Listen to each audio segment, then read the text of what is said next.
I'm sitting here with Derek Hansen. We ran into each other at a Starbucks at the CSCCA and talked Achilles for a bit. So yeah, here we are. We're gonna go further on the Achilles. So why don't you tell people who you are if they don't know you? Yeah, thanks for having me on, Jake. It was very nice running into you. That was probably the best conversation I've had for a while. So, I I guess my background is, I started as a track and field athlete in college and just kind of continued coaching a bit, mostly on the sprint and jump, horizontal jump side, hurdles and all that. And basically got into strength and conditioning in the 90s. And um, focused on speed mostly for that, for basically because of my background. But then, I did all the other certifications and things like Olympic lifting, and I spent a lot of time with Olympic lifters for a large period of time and learned from people like Al Vermeil and Charlie Francis.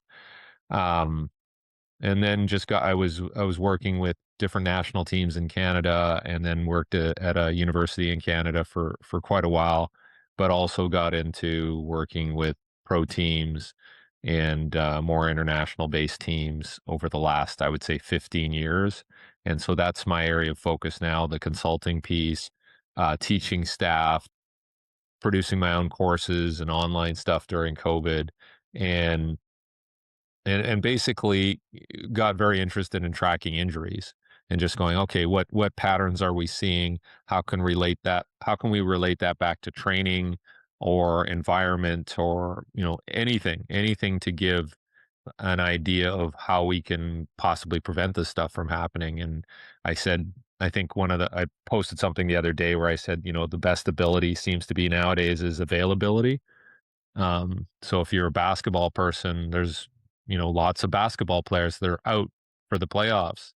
And that also happens now in every sport. If you are just riddled by injuries, your team's not going to have success. That's just, a basic principle. So yeah, so when we started talking about tendons, I think that's probably like, I've looked at ACL injuries and been involved with the rehab and some prevention stuff with ACLs, but that's a little more, I'm not gonna say obvious, but certainly there's a mechanism of injury that's very obvious, whether it's contact or non-contact, and the rehab is at a point now where it's like, "Okay, well, we'll rehab you, get you back." Whereas the Achilles tendon, it's when you're around one, it's a little more shocking and disturbing, and then you see how debilitated somebody is after it and then beyond.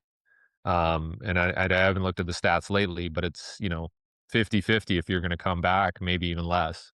So I think that's why I think a lot of people fear the Achilles tendon rupture. It seems to be more of a significant career ender. So that's why Mhm. it's kinda grown in prominence. What were you in track and field? What did you do?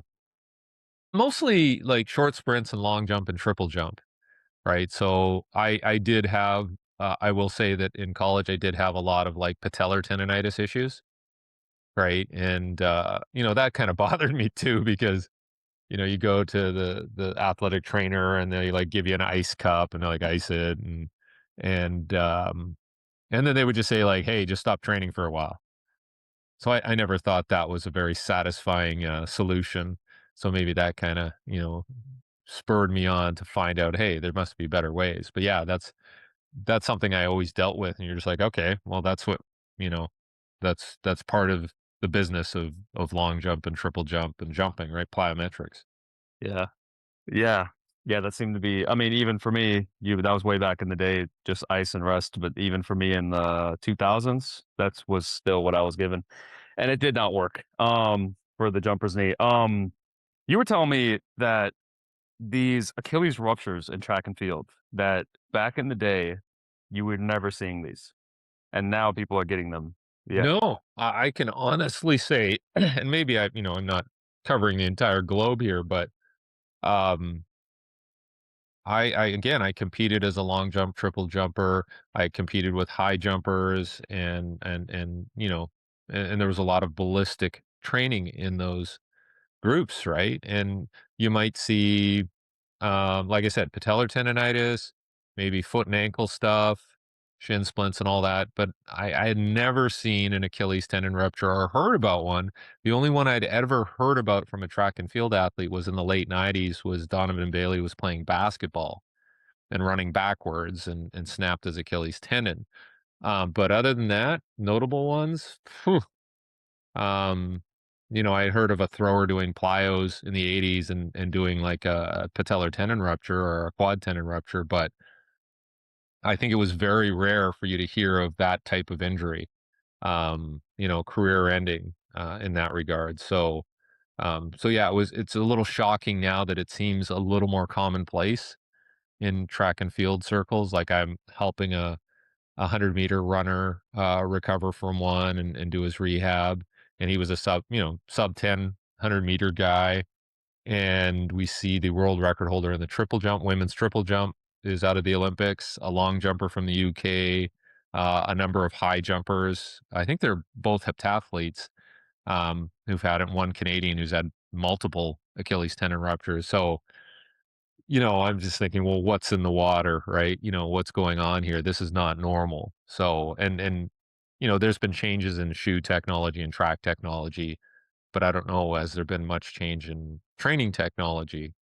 So those are kind of the canary in the coal mine scenarios where like something's up. Yeah, and when you go to like NFL, NBA, I was listening to your show with Mike Robertson talking about the false step mechanism when they usually will pop the Achilles, and you were showing me that one of that sprinter. He Yeah. did it like maybe in the middle or towards the end. Yeah. There's no false step there, and then even the high jump did it on the approach. So I'm like, these are not the because we think of the false step as like a very high Achilles tendon load. These are not in that situation. So what are you thinking in terms of the differences, false step versus these type of things? Well, I guess it's like the whole historical perspective on this is like, okay, well, what has led up to this, right? And I think you and I agree that and everybody I've talked to, like even surgeons, there's some sort of degradation happening over time. Now, the straw that breaks the camel's back, doesn't matter what step it is, if that tendon's being whittled away over time through repetitive stress or and in some cases like bouts of inactivity with an acute increase in activity, it's all of these patterns. But I do think that there has to be some sort of ongoing wear and tear that is leading to, yeah, the false step, the the backward step for the defensive back, or the O lineman yielding. um, there must be something that's wearing away at it, and then there's just one moment when it goes. And I wish we had a better understanding of what's going on there, but that's the only theory I can come up with is there's some degradation happening over time, and just one acute event that finishes it. Yeah, the degradation thing, it's like they'll say it's a load accumulation over a lifetime. And I mean, I was telling you I was at the CSCC and everyone usually I just want to talk about tendons. So like we get around Achilles ruptures, and I'm just like, from my understanding, I'm like, you don't see this in college. You'll see it in the pros, but it's like an 18-year-old rupturing their Achilles. It's a rare Achilles ruptures are rare in the first place, but like even more rare for a 18-year-old kid. Maybe when you get to like 22, 25, 30. Is that what you're thinking in terms of like what is the sweet spot for Achilles ruptures? Like 30 to 40 or 20 to 30? I don't know I the mean, age range. typically it has been right, Yeah. like it has been for the has-beens. Like, yeah, 30, if you're over 30, somebody ruptures their Achilles, you're like, "Ah, yeah, you're old," right? But when I looked at some of the recent NFL stats, the most prominent age group for Achilles rupture was 23-year-olds. Now, I mean, that's skewed because the largest number of players, in the demographic is 23-year-olds, I guess, right? So, you're gonna be overrepresented in that age group, but if you do the math, like let's say that they finish college in 20 when they're 21, there's 2 years there where maybe their activity changes, right? So you go from a college strength and conditioning regime where you're pretty much doing stuff all year round. There's a longer training period You could probably get in some general preparation work. Um, and then when you go to the NFL, you're kind of, to some degree, left on your own. Like, you can find a private trainer, but the team's activities are very limited in terms of the amount of time they can train. And then you're off again, on again, off again, 4 to 6 weeks before training camp. So there's this undulation of heavy activity to no activity potentially. And so maybe that's it. Maybe there's a detraining effect once you get out of college and, you're ripe at 23, you know, but it seems to be like that 23 to 27 is now a lot higher than it used to be. So that's the only thing I can think of, because everybody's saying, well, it's the turf field, in pro. And it's like, well, most of the college facilities are turf, right? It's just more efficient for them to have that. But they're on it all the time. So there's this, they're used to it. But then when you go to the NFL, every field, the practice field's different from your home field versus the away field. And so there's all this variability that you have to deal with. And maybe you are less adaptable once you get to the pros. Mhm. Yeah, the time off thing and then the ramp up, it was like the NFL lockdown. Those Yep. stats were like, I don't know how many ruptures was it, like 13 in the preseason or Yep. some crate. Is that how you looking at that of like you're thinking long period of time off potentially. Now we're back to football, all these Achilles ruptures.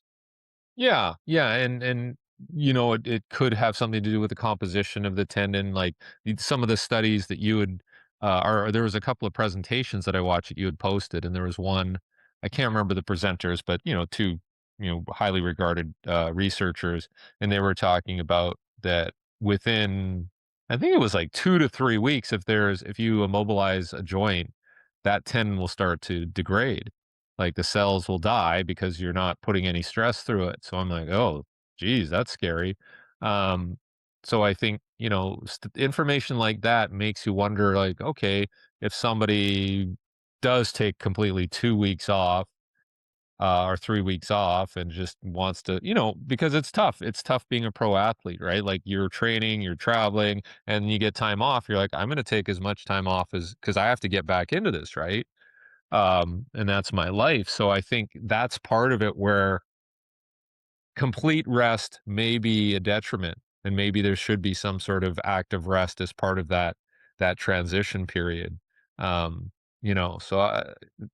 that's what I'm thinking. But there may be other things, like, maybe it is equipment, maybe it is shoes, maybe it is, like, I was asking some nutrition friends, like, would consumption of ultra processed foods with less nutrients create problems with tendons and connective tissues? And they're like, and they're, of course, they're saying yes, but I don't know, Hmm. right? Yeah, yeah. I don't know if you've looked at that angle, but maybe the quality of food is such that we're not getting enough of these nutrients that we had previously. Yeah, I don't know on the quality of food. I know the metabolic aspects of, elevated blood sugar, blood pressure, cholesterol, yeah, like the association with people taking statins, all of these Yep. health issues that are usually an age thing. So I'm thinking guys who are like 20, they usually aren't pre-diabetic, and usually don't have high blood pressure and high cholesterol. They don't have those. So I'm like, I feel like those are things for the older population. Okay. Although you probably do have people who are young. I mean, maybe linemen who are carrying a bunch of excess body fat because they need to. Maybe that's an impact on the tendon, you know?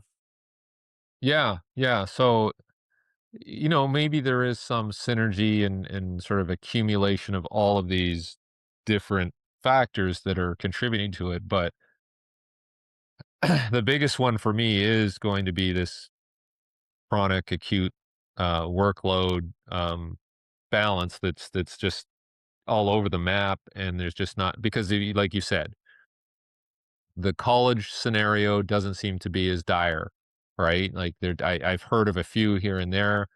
The other thing is, we don't get the same type of stats, I guess. I'm thinking what's going to happen, though, is over the next few years, because college football and basketball is even could be more heavily commercialized. As soon as the betting people and start getting involved, we'll start hearing more about actual stats at the college level, because that seems to be the best place to get stats on injuries, is fantasy football and betting sites. So maybe we'll get a little more insight there. But and somebody told me that the NCAA was going to start reporting a little more stringently on the injuries and the occurrence of injuries by team and conference and all that. So we'll see. But as it stands now, the only difference, if you look at 18 to 21-year-olds versus those 23-year-olds I was talking about, was really the training, I think, right? Or the exposure to ongoing training. Um, you know, that's that seems to be the dividing line right now, as far as I Mhm. see it. I've always been curious on that, the acute to chronic work what is it called? Acute to chronic work ratio, right? Yeah. And I've seen it really criticized, from Yeah. many people that it's not predictive of injury or whatever. But for me, I'm like, for a tendon, it makes complete sense. And I don't even know too much about the acute to chronic, but I'm like, yeah, the controversy around it, but I'm like, I think that you can't really argue that for a tendon. I don't know what was it even created for? Just injuries in general? I think so. I think it was just and everything was really developed because now you could use GPS to monitor like what their running volumes were in season and when they had a travel and when they had all these different factors and they could see, oh, okay, we're doing less now or we're doing too much in this period. So I think some of the technology has allowed people to measure these things a lot closer. Mhm. So, but like you said, I mean, if you go like I always go back to talking to people like Al Vermeil and the Chicago Bulls, like never rested players. They played the most games because they always made it to the final, and then all their guys would play in the Olympic team and the All Star team and all that. So their guys were playing the most and had very few injury issues back then, right? So is it total workload that's the problem, or is it maybe actually sitting people for periods and creating this imbalance, right? Because you think about that, it's like, oh, so and so sore. Like, okay, let's sit them for 3 games, and then you bring them back. I mean, I would like to know what they're doing during that sitting period because I would still be training them, right? Different, with non-specific stuff, right? Like maybe it's the repetition of playing basketball and cutting and okay, well, let's do some cyclical aerobic stuff and kind of, get your circulation going and try and feed all those tissues. But I have no idea what's happening in that regard. So maybe they are just sitting and doing nothing. And that's a problem. Yeah. Yeah, that's a thing, that's a speculation I've had for the load management crowd where I'm like, I don't know, does it really pay off? And then exactly what are they doing if they're just resting, if you just sit there for 3 days and then let's go back to play? I'm like, I feel like your muscle, tendon, brain, nervous system, I feel like that connection is gonna be a little off because of Yes. that. Yeah. Yeah, on many levels, like you said. So, like the ongoing repetitive stress that maybe your body and brain is expecting, and then when it's not there, you're right, it like loses a connection. Like I was having a talk with a swimming coach, and they were talking so much about this idea that the volume in swimming has to be high because the athletes are always wanting to feel the water. Like the feel of the water is so important, the proprioceptive feel. And if like they had one athlete that was sick and had to miss 5 days, which isn't long. Like, you're not gonna detrain, but they said that really messed up that swimmer because that was 5 days where they were not feeling the water, and so maybe there is a proprioceptive component to that, where if you're not playing your sport consistently and you have these times off, maybe you lose timing, maybe you lose touch or feel or a proprioceptive component, that throws you off. Like, Mhm. I don't know if that can even be studied, but stuff like that always kinda rings with me. Is that true? So you say in swimming, is that true in the track and field world? If do people ever take that period of time off, or do they lose I guess the feel for their event quickly? I don't think as much. Like, and when I was working with Charlie Francis, he always said it depended on the event. So if it was like the 100 meters, you needed more races. Like you needed the races to get you ready because it was so intense. Whereas if it was the 800 meter, or something longer, you only need a few races, right?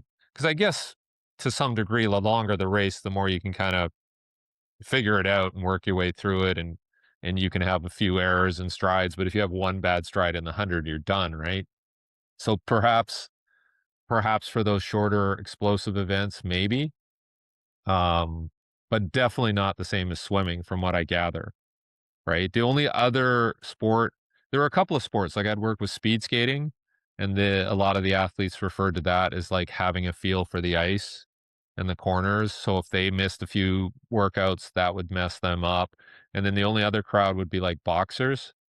If they lost the feel and the rhythm, and they had a long layoff, it took them a while, and I guess they call that ring rust or whatever, right?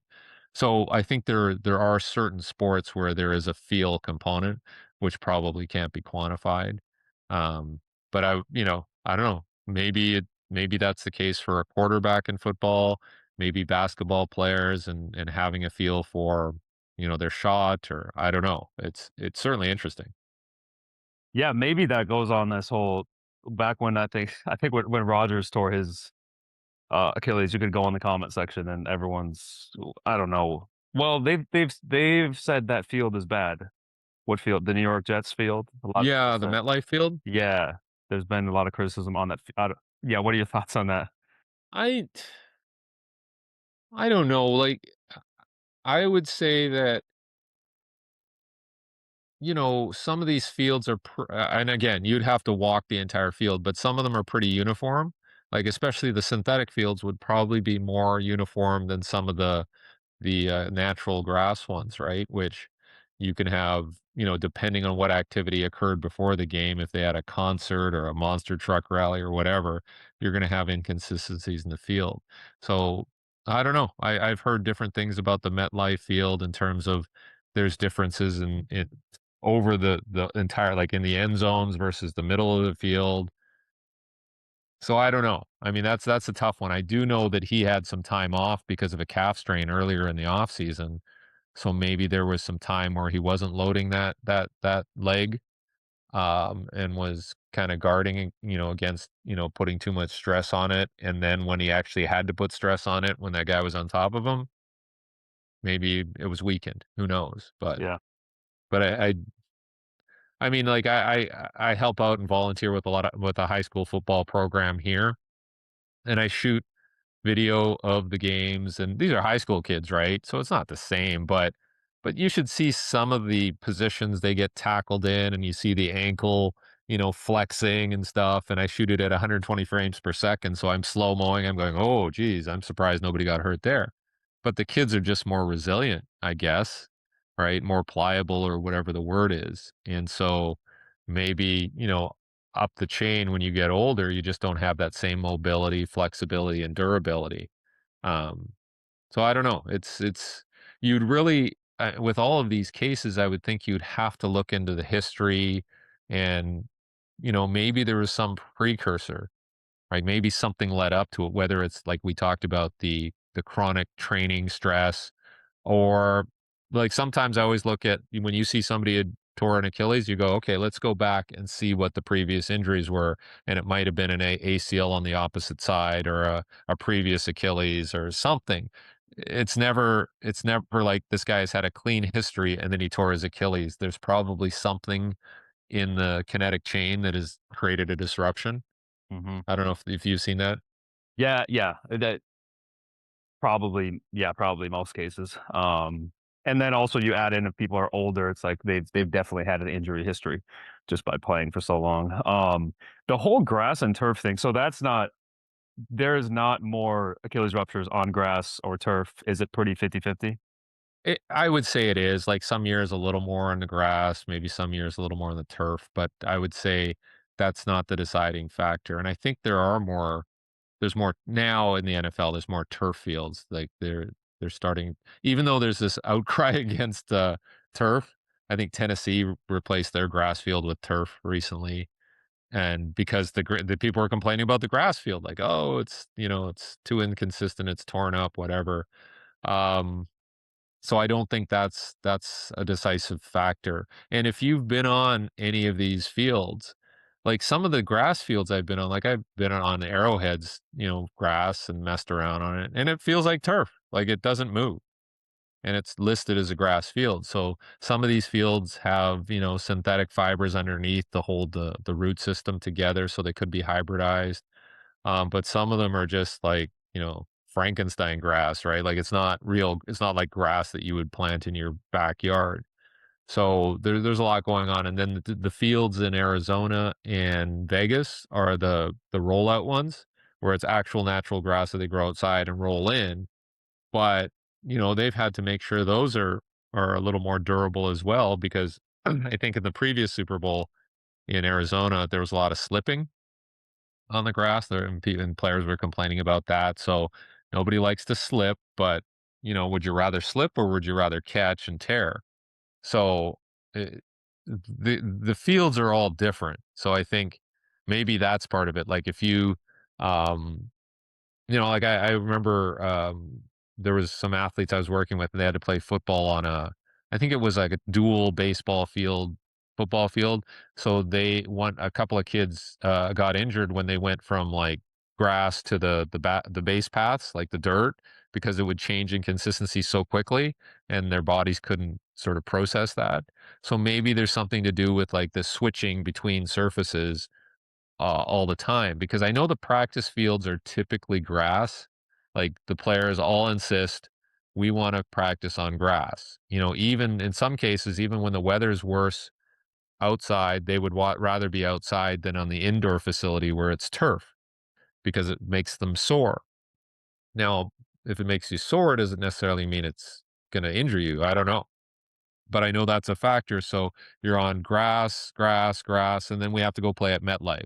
Like even the Giants, New York Giants facility, one of the guys there was telling me like they always practice on the grass because the players like it. Yeah, but your home field's turf. So how do you prepare for that? So I think that's an ongoing issue, is that the players want familiarity and comfort in practice, but then you're going to fly across the country and be on a surface you haven't been in maybe a year or two. So I think there's a lot of things going on there. Yeah. Yeah, the 49ers, that's they had an article they had an article after the Greenlaw Achilles, and they said that they were, from what I remember, I don't know if you read that, their practice field was really soft, like super Yeah. soft. And I had a call with a guy who played for Vegas, the Raiders, and he had jumpers in, and he said their field was the worst because it was like the most stiff, it was the hardest field. I don't know if it was the hardest at the time of the Super Bowl, but I'm like, that change in surface from, if the 49ers were practicing on something soft all week and then you go play on a very stiff surface, that's a really big change in load. But then we also look at the one guy who tore his Achilles, and it's like, well, then why did all the other guys tear their Achilles, you know? So like all the factors that led up, but I'm like, that definitely would make sense how that is a big change in load for the Achilles tendon. Yeah. Yeah. And I know that particular player had some tendinopathy issues, earlier in the season and leading into this. So yeah, maybe it was enough to like, kind of create the actual tear. And as an aside, I did hear that one of the coaches on that team tore his Achilles too, right? So I don't know. But yeah, that's a case where if you find out that they're putting sod and sand on top of a field turf field for your practice field, I'm like, no way. There's no way we're practicing on that. Like, I think the difference was about almost twofold, like in terms of like softness to hardness on the Super Bowl field. So that right there, it's like, come on, we got to do better. um, that kind of variability between what the Chiefs are practicing on and what you're practicing on, I think I would have like, yeah, thrown a flag there, like a challenge flag, and said, there's got to be a high school field that's better than this somewhere, right? So, yeah, but I think that goes back to like you and I are probably like the tendon nerds, and so we are very, very sensitive to these things, right? Whereas other people are like, ah, whatever, sand, dirt, whatever. We're football players. We're gonna play wherever they put us, right? So but that's why you have, sports science staff who should be looking into this. Yeah. So that's one of the complaints guys get is the turf makes them sore and they like going on the grass. Yeah, I think, and I'll even hear things. Now, this is interesting because, again, I have a couple of friends who work for teams, and they'll say when they're on a turf field versus a grass field, even standing and walking on the sidelines makes them stiffer. Okay, you're standing and walking, so it's not an impact issue. Right? But what I think it is, and I get this sometimes too, because I'll go do tempo runs on different fields, and if I'm on a field turf type field, and it's soft, like you know how they get kind of poofy, like when they rake them and stuff, it just feels weird. Like it feels like my muscles stiffen up because it's overcompensating for the softness of it. Um, so I think there's something to that where if you run on sand or something soft there's going to be an equalization in your tendons and soft tissues to stiffen your limb so that you don't, it's not this, it's not like you're on a trampoline or something really soft, right? Whereas if you're on a stiffer surface, you tend to, you know, be more elastic and things tend to be more compliant in your body. So I think that's part of it as well is that the turf is not what I would consider a something that we're used to. Like it's not a true surface where if you're on a grass field, a good grass field, like there's a consistency to it. So you're like, okay, um I know what that's gonna feel like when I land on it. And even if we like, they used to play on what is it called? AstroTurf, right? And some of those AstroTurf fields were just like basically green painted concrete. Like you just rolled like a shitty AstroTurf on top of concrete and they played on it and they had what? Four Achilles tendon ruptures back then, in a typical year. So it's not necessarily the hardness of the field that's going to create an ACL rupture or an Achilles rupture. I mean, you're probably going to be sore when you get tackled on it, but maybe that's a problem. Maybe we're trying to soften up the fields too much, thinking that it's not going to create as many problems, but it's actually changing like, the receptors in our tendons and our muscles and because there was a great study. It was by a researcher out of Calgary, Benno Nig, and he had done a lot of research for like Adidas and Mondo on surfaces and how the body responds to it. So he was working for Cirque du Soleil, and I think the paper was called the outcomes of unexpected landings. So there was a case where Cirque du Soleil had a stage where people would tumble and land, but the initial build was like cantilevered beams and then plywood. So when you landed in the middle of the plywood, it would flex, right? But if you landed where the support was, it wouldn't move. So they had more injuries when they had soft and then a stiff beam soft than when they made the whole stage uniformly hard.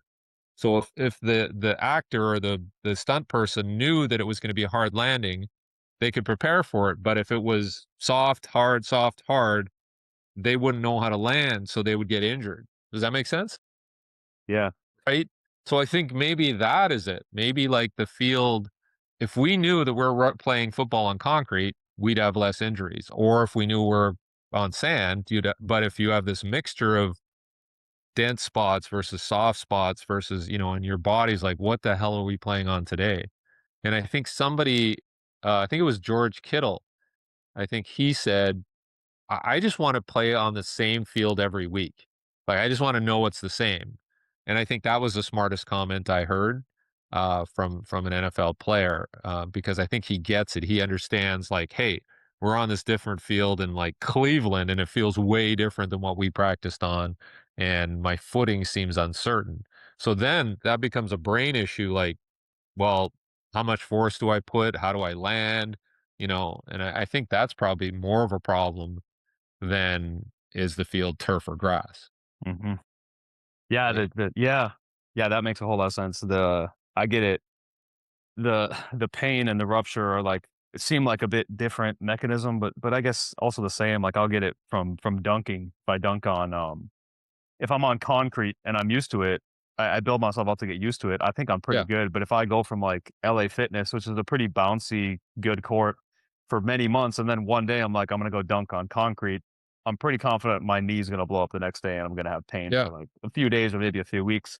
Um, yeah, the mechanism of the rupture was like the calcaneus is dropping, so the Achilles is stretched, or this is the speculated reason. The Achilles is stretched at the calcaneus, and then it's like you're a little bit too late for the when the gastroc wants to pull it, or the gastroc Yes. and the soleus wants to pull it. So it's like a little bit late, milliseconds late, and the tendon's already compromised, and now it's getting pulled on the other end with the muscle, and then the thing Okay. pops. So it's like kind of a late timing thing. At least that's the speculation that, and it makes a lot of sense for me.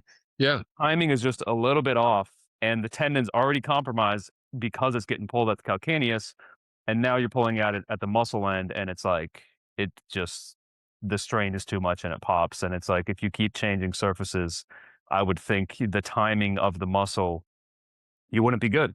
Yeah. Timing of the muscle, yeah. That's probably the best explanation I've heard is that it's not surface dependent, but it is sort of like what you're accustomed to, right? And if that timing is changed, um, then the whole coordination of the muscular tendon system is basically thrown in off kilter, right?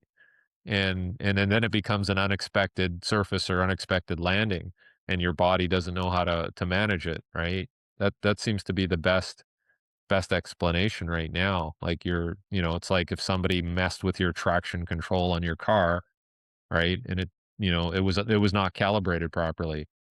Um, so maybe it is a calibration problem. They don't do AstroTurf anymore, do they? I don't think so. Not anywhere in the pro leagues or anything Mhm. like that. So I don't even know if you can find an AstroTurf field. But yeah, it's and then the other thing is, and I've seen this a lot. You've probably seen this is because we've got into this like sports specific mindset and functional training and all this other crap. Every time you go into like a training facility, they've always decided to have a turf strip for their movement, right? And that turf again could be anything, could be astroturf, could be a field turf type thing, but I don't see people wanting to run on hard surfaces. Like it's like, oh, like there's a couple of facilities where they have a track and that you don't see that as much anymore. People will opt for a turf strip.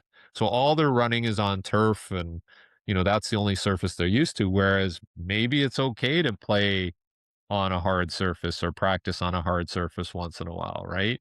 Um, so I think, that's part of it. Um, and then you get all these other things like you get the sled pulling and the sled pushing and the prowler sleds, and they're on these surfaces, maybe too much. Maybe it's these turf surfaces that are creating a calibration problem.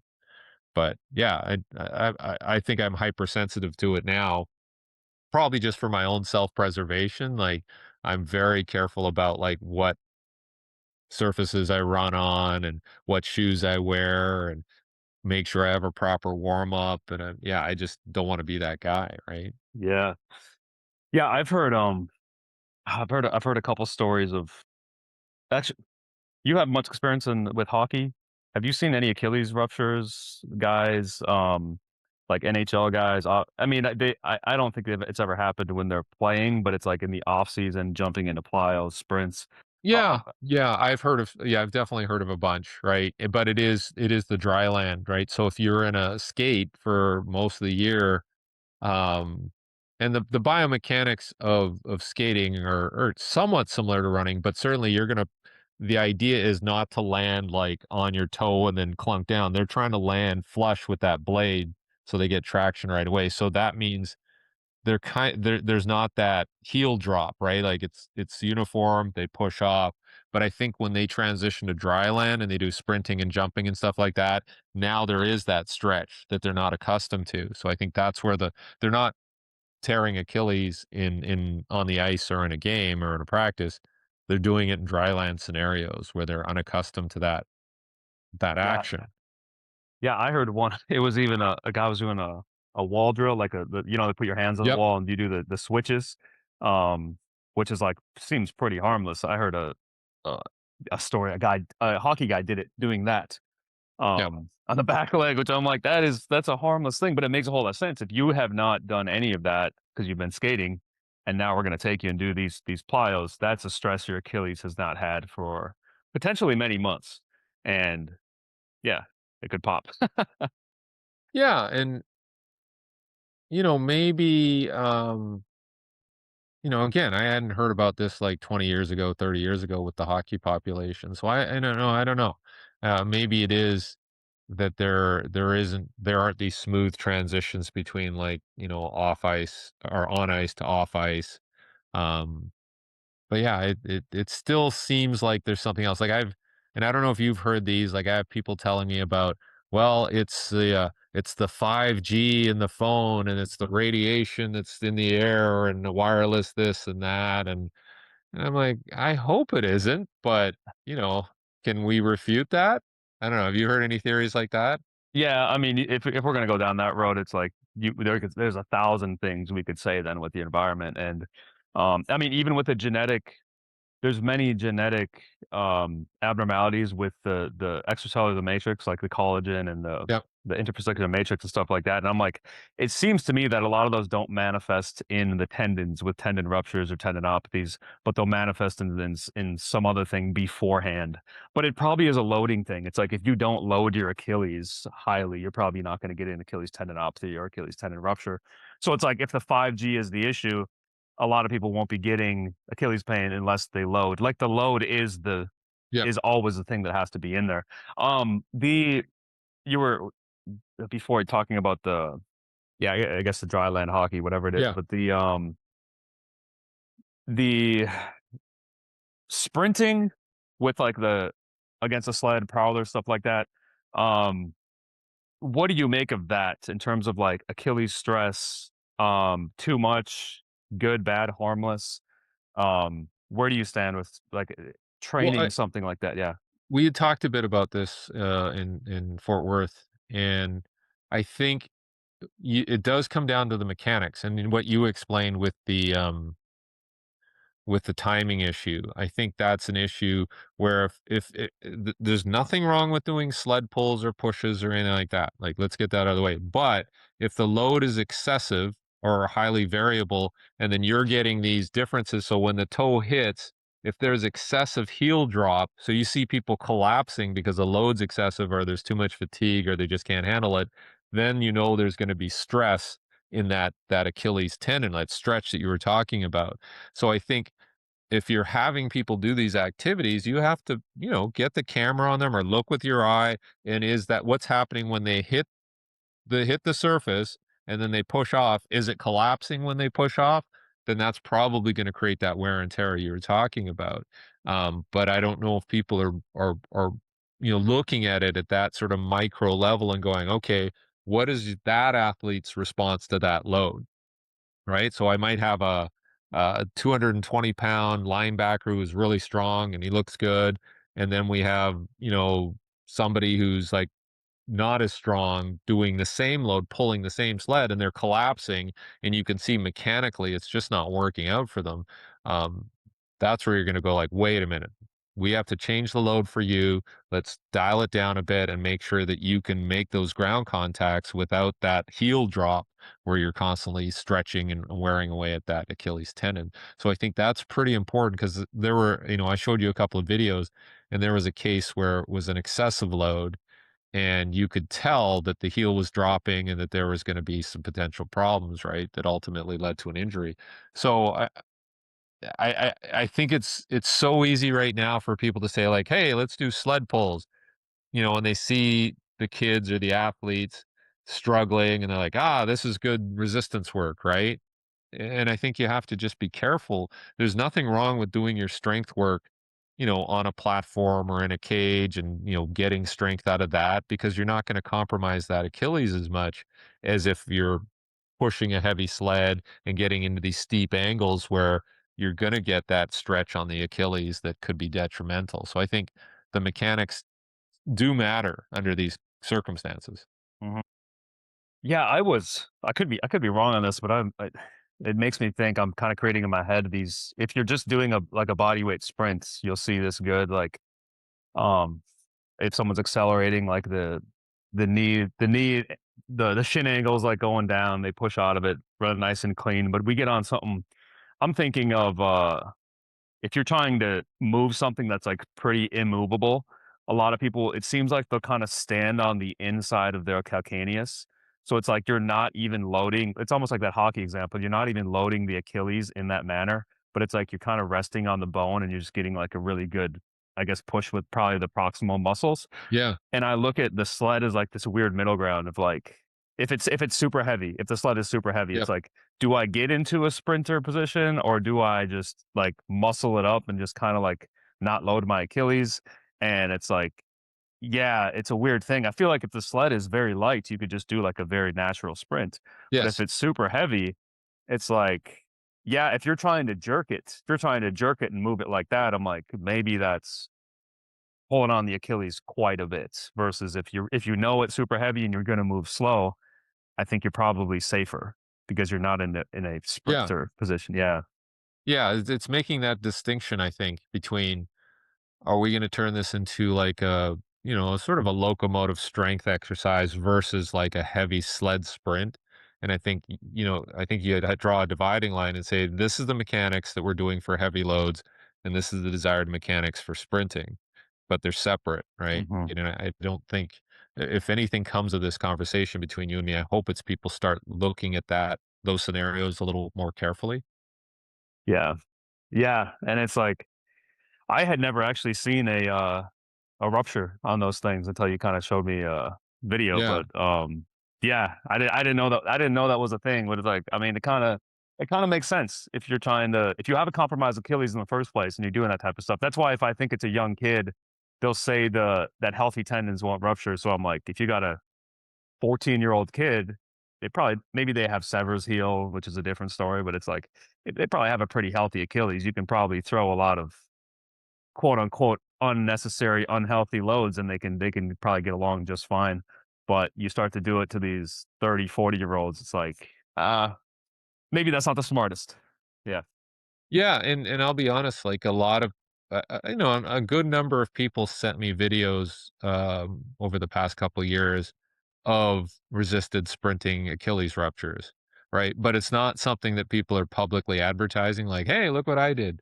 So it's kind of under the radar. It is happening. It's just not being reported, because I think some people are embarrassed. Like, it's, they're out there filming themselves with their iPhone and doing a sled pull, and then you just see them collapse like a bag of laundry, right?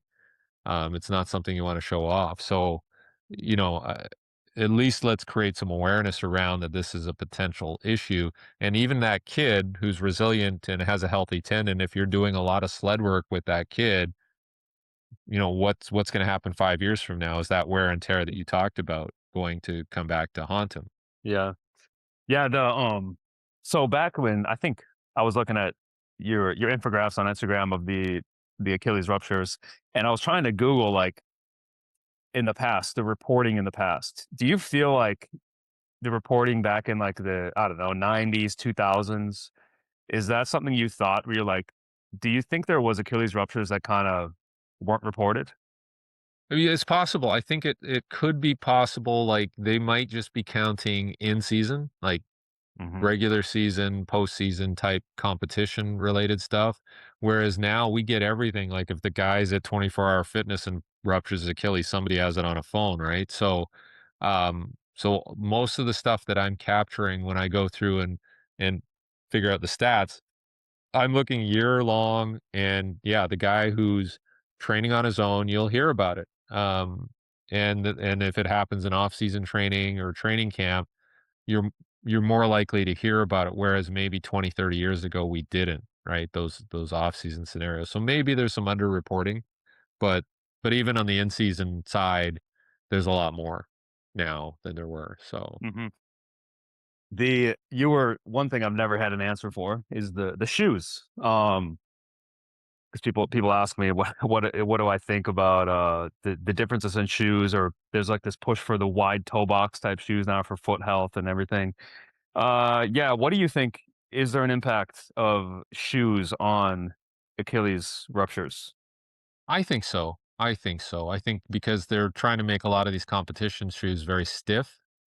Um, because if there's too much compliance in a shoe, all the energy gets lost in the shoe, right? So, like, here's an example. My son sprints in track and field, and he has the Nike, I think they're called Max Fly, Zoom Max Fly, and they have a carbon plate, and I think they have an air bladder. And so what happened is he was complaining of some, sort of distal hamstring soreness behind the knee, and it turned out it was probably like a ham tendon, and it sort of crossed into his calf a bit. And so when we looked at the shoes and we found that on that side, the carbon plate had broken. So now you have a very stiff shoe on the right side, and on his injured side, he had the shoe that didn't have the same stiffness and would bend more, and that's how that injury occurred. It was like a soft tissue injury based on this asymmetry between the shoes. So I think, especially if you're running full speed, you're running hundreds and 200s at full speed, there's going to be an impact on your body if there's that asymmetry. So I think little things like that people underestimate, like differences in shoes. And then I'm finding a lot of the shoes that training shoes, running shoes, will tend to be softer because they're like, oh, you try them on, you walk around the store and like, these are really comfortable. But then you find out they're probably too soft and then they almost stiffen me up. And then they go from the really soft training shoes to these, cleats or spikes that are very stiff. Again, we get into these variability issues, right? And your body's like, wait a minute, we just spent the day in these soft shoes. Now you're sticking me in these hard shoes. So I think, we're not thinking of those consequences. Whereas 30 years ago, there wasn't much difference in the flex qualities of my training shoes versus my competition shoes. I could fold them up, right? Now you can't do that. I can't even fold these new spikes. I can't bend them. Yeah. The what do you think the impacts with, ankle taping, if that has any? Because you see it, NBA, NFL guys, like, they're locking down their ankle joint to I guess NBA definitely to avoid an ankle sprain. What do you think that has stress-wise on the Achilles? If it's is it increasing Uh, it or That's a good question. I would assume that it's decreasing the amount of flexion, right? I guess it depends on the tape job. But I always thought that, like, isolating the ankle would create more knee problems. But yeah, I never really thought about the impact of, taping and spatting somebody up. I would think it would. I mean, part of it could be weakening that tendon because it's supporting it, overly supporting it. And if there's any scenario where they do get a little more range in that joint, maybe it does rupture. So nothing's off the table. I would think you'd have to look at all these things. yeah. Yeah, that's what I would think. I would think it would be more knee because 'cause you're basically taking away the movement of the ankle joint, but, Yeah. um, I wonder if the tape job actually had 'cause you tape it and well, sometimes it will get looser and looser without throughout the as you wear it. So maybe that's a thing too, how, like, if it does actually give way a little bit, yeah, it's a speculation. But, have Yeah. you looked at, so I was in, my travels, I know some strength coaches at Denver, University, and one of the girls worked with gymnasts, and she was telling me the female gymnasts have, like, Achilles ruptures are very common in female gymnasts. And I did not know that at the time, so I kinda looked into it. Is that something you've looked at? What have you made of it? Yeah, there's been a number of research studies around female gymnasts, and I assume it's more floor exercise. So like you have the tumbles, and then they land, and right, and then they get into these. So because there was a gymnast, Olympic gymnast I was working with, and she had a Liz Frank fracture, and I think it was because of the landing. Like they turn and then they land you know like this, and they get a lot of force into that area. So I wasn't shocked when I saw that because of, just, you see how high they, flip and then they land. So I think in that study, they were quite young. They were like collegiate gymnasts. So it's not like they're like 30-year-old gymnasts, right? They're all pretty young. But I think it is definitely, I mean, it goes back to like they're doing a lot of reps and the wear and tear, and it eventually goes. Mhm. Um, even though they're not very heavy athletes, but I think it's just in that I mean, in that instance, I would be like, "Yeah, okay." Like, like, that's not, like, a shocker, right, when you see what they're doing?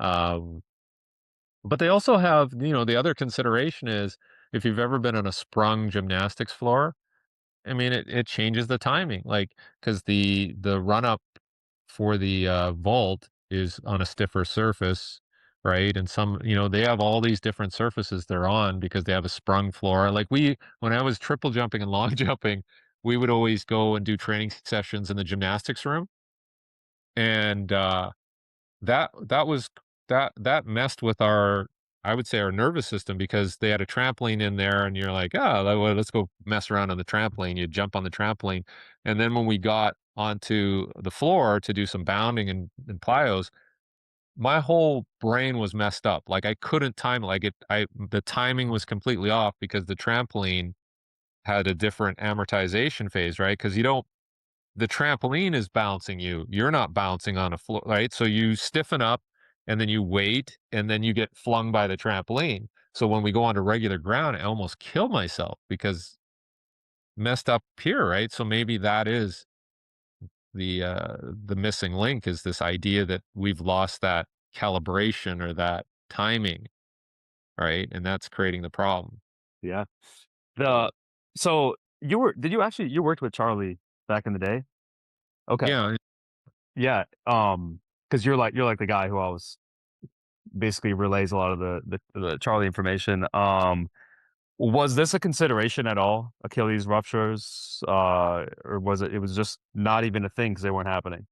The only thing that he's like, we're doing something with like Tim Montgomery and Marion Jones in early 2000, and Nike sent Tim after he broke the world record, sent him a shoe, and it was quite stiff. And so Charlie took the shoe, he took an older spike, and he folded it. Said, "See, that's better because you get that flex through the midsole, and it takes stress out of the Achilles, right?" Like this is 20 years ago. And then he said, "Look at the new one. Like I can't bend it as much, so it's going to drive more force into the Achilles." So 20 years ago, like, he was way ahead of his time, right? Now it's a problem. Yeah. So Yeah. The back in the day, so like now, after talking to all these Achilles people, researchers, and the importance of heavy training for the calf muscles, soleus, gastroc. But if we go back, like way back in the day when we weren't getting these Achilles ruptures, I mean, even back in your day or like working with Charlie, was calf training a big thing? well, that's a good point. Like, I think it wasn't necessarily a big thing, but it was certainly in there. Like, it was like, calf raises, seated calf, all these things. It was almost just included because it was like, well, that's a part of the body that we should address. But it wasn't like we should do this to prevent calf or Achilles injuries. It was just like it was just part of the strengthening protocol. And I found that that's been, kind of lost favor, right? Maybe because everybody's like, well, let's not do isolated strengthening because that's not functional or whatever. So maybe we've lost that, and maybe that's something that should be done. And for some reason, the seated calf machine you don't see them as much anymore, even though that apparently is quite good. I was talking to Randy Huntington about that, and he really likes it. Um, so just to increase the strength and the stiffness of the lower leg. Mhm. The There was this argument. When did I think I had it recently with a NFL guy and or NFL strength guy, and he was saying there was a speculation of every we've been doing all this training for the proximal muscles like glutes, hamstrings, quads, and everyone's developing these, but then it's like the ankle joint is undeveloped, and that's why we see these Achilles ruptures. It's like it's one line of thought, and I was like running that by him, but he was like, "Well, not with the amount of skill work these guys are doing. Like they're always on the field, so it's like we're just like they are developing their ankle complex." What are But in a very specific way, Yeah, right? just in the way that yeah. Yeah, so what are your thoughts on that argument of like, is it that we have more power output up higher and down low is like not getting the same development? Or Yeah, I do. I think, again, I did a post about this we don't have any general preparatory phases in training anymore. And so everybody wants to jump into specific training right away. So skill work and it's coming from up top. Like I know with the NFL teams that I've dealt with, like that's what the strength and conditioning staff are fighting against is like, hey, we want to get into practice specific movements right away with our position coaches. Right. And it's like, well, geez, like you guys do that all season, right? Like that's all you do is specific, specific, specific. We need to kind of get back into more of a general preparatory type, boring stuff. Like everybody wants to get away from the old school boring stuff, but maybe that has helped to prepare them better, right? In terms of providing circulation through those tendons and maybe some of the work that they're doing, the alactic work, skill work is non-circulatory, So I always think about that as well. Yeah, that seems like it's made a push. I don't know, maybe last 10 years of like the conditioning for football used to be like the 300s, like the mental toughness crowd, they'd want to do 300s. Um, Yeah. oh yeah, it's Yeah, fun. maybe there's nothing wrong with 300s. Maybe that was okay, right? So, yeah, I think we have to rethink a lot of this stuff. Yeah. Yeah, that's exactly my thought. I'm like, maybe it's Yeah. just the general stuff is not there, which the general stuff would be doing every type of training pretty much imaginable because it creates that foundation. You got to jump on another call, so But um, we could do it. Let's do another, like, let's circle back. I think we're on some good stuff yeah, here. yeah, we could definitely do that. Yeah, tell everyone where to find you online, and then we'll maybe run this back at some point soon. Yep. Yeah, thank you. Sprintcoach.com is where I do a lot of the consulting stuff, and then runningmechanics.com is really where I do my courses and do in person and virtual and stuff like that. So those are good places to kind of see what's going on with me. Yeah. Great. All right. Yeah, this definitely gave me a lot to think about, and probably I'll have many more questions soon. But Yeah, oh, this no, this has been yeah. I'm going to there's a speed conference in Pittsburgh at the end of the month, and I'm gonna ask a few people about what they think, and so I can circle back with you later on. You know what, I was gonna think of going to that, but there's actually a tendon conference in Minnesota, Okay. the same date. So I'm like, I'd rather go to the tendon one. You Yeah. cover the tendons and I'll cover the speed stuff. Yeah. Yeah. Yeah. Maybe Yep, afterwards yep. we'll come back see what we found. Okay, Yeah. really enjoyed this. Thank Yeah. you, Jake. Yeah. For sure. All right, man. Take care. Bye.